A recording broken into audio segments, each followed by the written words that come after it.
Bu shirinlikni albatta tayyorlab yeb ko'rmasanglar bo'lmaydi. Choco berri burger mazasi juda ham bomba. Birinchi bo'lib idishimizga iligan sut, dro'ja, shakar solib ustini 10 daqiqaga yopib qo'yamiz. 10 daqiqadan so'ng 1 choy qoshiq tuz, 1 dona tuxum hamda erigan saryog'imizni solib, yumshoqqina xamir qilib olamiz. Tayyor bo'lgan xamirimizni 1 soatga oshirishga qo'yib qo'yamiz. Oshgan xamirimizni zuvalachalarga bo'lib, zuvalachalarni yana 20-30 daqiqaga ustini yopib, issiq joyga qo'yib qo'yamiz. Oshib tayyor bo'lgan zuvalachalarni endi gaz duxovkasiga 20-25 daqiqaga qo'yib pishirib olamiz.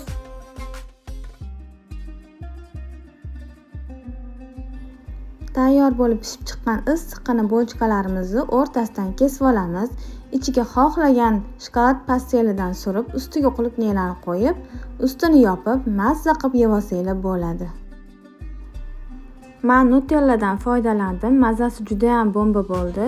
Video sizlarga yoqqan bo'lsa, menga obuna bo'lib, yuringchani qizartirib qo'yish esingizdan chiqmasin. Aytgancha bu videoni shokoladxo'r va qulupniyxo'rlarga jo'natib qo'yinglar.